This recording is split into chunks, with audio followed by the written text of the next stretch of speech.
Madame la représentante de la présidente du Congrès des députés du Royaume d'Espagne, Madame la vice-présidente du Parlement basque, chers collègues parlementaires, mesdames et messieurs, je suis très honoré aujourd'hui de représenter la Chambre des représentants du Maroc à cette journée parlementaire organisée ici, en Espagne, pays voisin, ami et partenaire historique de mon pays, le Maroc.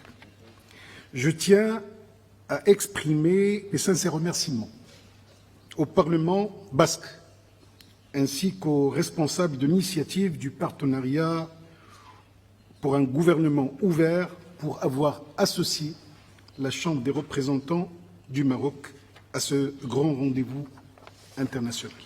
Chers collègues, avant d'aborder les défis et les obstacles, objet de votre question, permettez-moi de vous rappeler que l'ouverture sur les citoyens, notamment les jeunes, et le rapprochement de l'action parlementaire de la société constituent pour la Chambre des représentants du Royaume du Maroc une orientation stratégique. Elle s'inscrit d'ailleurs dans la continuité de la Constitution du Royaume qui consacre une démocratie participative, ouverte et fondée sur les droits.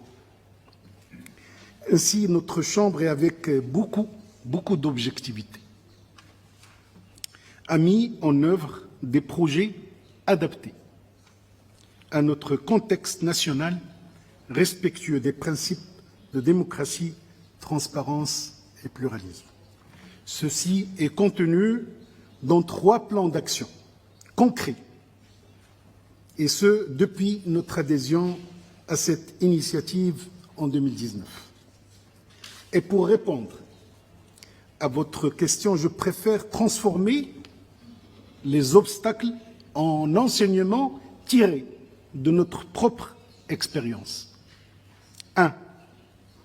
S'inspirer de bonnes pratiques internationales ne signifie pas les copier.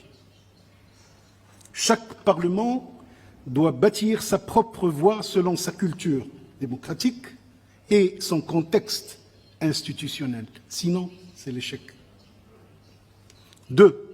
La participation citoyenne ne doit pas être instrumentalisée par des agendas électoraux ou partisans. C'est aussi l'échec. Troisièmement, il faut institutionnaliser la participation afin de la rendre durable, au-delà des volontés politiques du moment. Quatrièmement, instaurer un climat de confiance entre institutions et société civile est un préalable indispensable, sinon vital pour la réussite du projet. 5.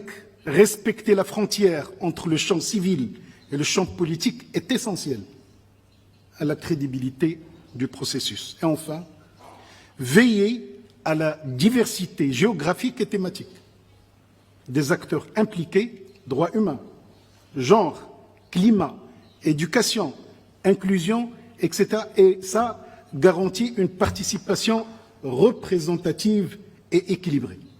Et merci.